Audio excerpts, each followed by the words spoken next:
na Mwende aliamini, akatuma pesa tena na tena. Miaka ikapita. Mwende aliporudi alikuwa na furaha. Alifikiria ataona nyumba, ataona biashara, lakini kilichomsubiri kilikuwa maumivu makubwa.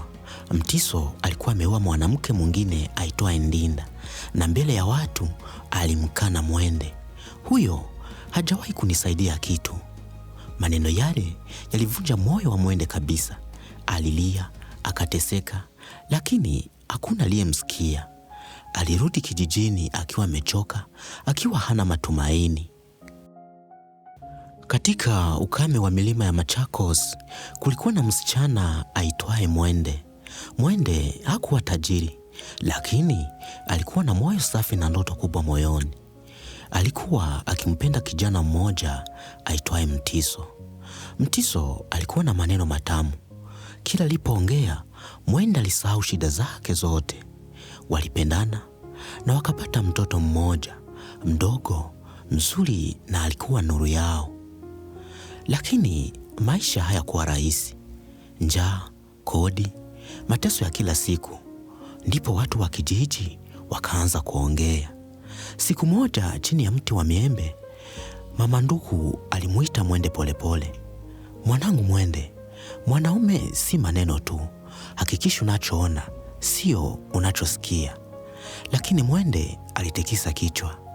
Mtiso ananipenda, sitaweza kumwacha. Mzee Kivuva naye akasema kwa sauti nzito, mapenzi yasiyo na vitendo ni hatari kama kiu jangwani. Lakini Mwende hakusikia. Alikuwa ameshikilia mapenzi yake kwa nguvu zote. Lakini kutokana na maisha mabaya ambayo walikuwa wanaishi, Mwende akafanya uamuzi wa kwenda Saudi Arabia. Na hatimaye siku ilifika. Mwende akaondoka kwenda Saudi Arabia, akiwa ameacha mtoto wake kwa mama yake na moyo wake kwa Mtiso. Kule maisha hayakuwa rahisi. Aliamka alfajiri, akalala usiku wa manane. Alifanyishwa kazi ngumu. Mara nyingi alilia kimya bafuni. Lakini kila aliposhika simu yake, Mtiso alikuwa pale kwa message. Baby, nitafungua biashara, tutajenga nyumba yetu. Na Mwende aliamini, akatuma pesa tena na tena. Miaka ikapita. Mwende aliporudi alikuwa na furaha. Alifikiria ataona nyumba, ataona biashara, lakini kilichomsubiri kilikuwa maumivu makubwa.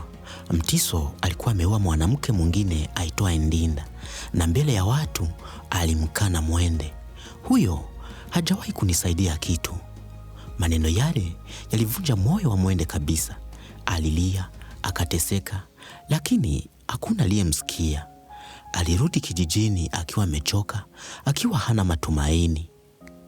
Mwende alikaa kimya kwa siku nyingi. Hakutaka kuongea na mtu. Lakini siku moja mama yake alimshika mkono polepole. Mwanangu, maisha hayaishi kwa mwanaume mmoja. Maneno haya yalimchoma, lakini pia yakamfumbua macho. Mwende akaamua kurudi tena Gulf. Safari hii akaenda Oman. Lakini safari hii haikukuwa na mapenzi kichwani, ilikuwa ni kujijenga. Kule Oman, Mwende alibadilika kabisa. Hakutuma pesa kiholela tena. Aliweka akiba, alijifunza biashara, akaanza kufikiria maisha yake mwenyewe. Polepole alianza kuwa mwanamke mwenye nguvu. Siku moja alikutana na kijana mmoja mtulivu aitwaye Kilonzo. Kilonzo hakuwa na maneno mengi, lakini alikuwa na vitendo. Alimheshimu Mwende, alimsikiliza, hakumrushia ahadi za uongo. Aliwaonyesha mapenzi ya kweli. Alimuonyesha mapenzi ya kweli. Mwende alianza kuogopa kupendana tena, lakini Kilonzo hakumkimbilia, alimpa muda. Kila siku Kilonzo alimthamini zaidi, alimheshimu kama mama, akamkubali na mtoto wake. Na polepole moyo wa Mwende ukapona. Kwa mara ya kwanza alipendwa bila masharti. Upande mwingine, Mtiso aliendelea na maisha ya starehe, wanawake, pombe, matumizi, mpaka pesa ikaisha. Ndinda akaondoka, marafiki wakapotea, na mwisho akaanguka mgonjwa. Mwende alirudi Kenya akiwa na maisha yake yamepangwa kabisa, akiwa na Kilonzo pembeni yake. Alipata habari Mtiso yuko hospitali hoi. Mwende alinyamaza, kisha akaenda kumuona. Mtiso alipomwona alianza kulia. Mwende hakumchukia, hakupiga kelele.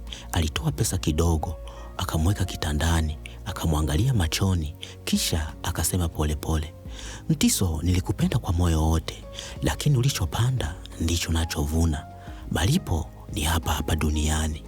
Mwende alitoka hospitali akiwa ameshika mkono wa Kilonzo, akiwa na mtoto wake pembeni. Safari hii hakurudi nyuma tena.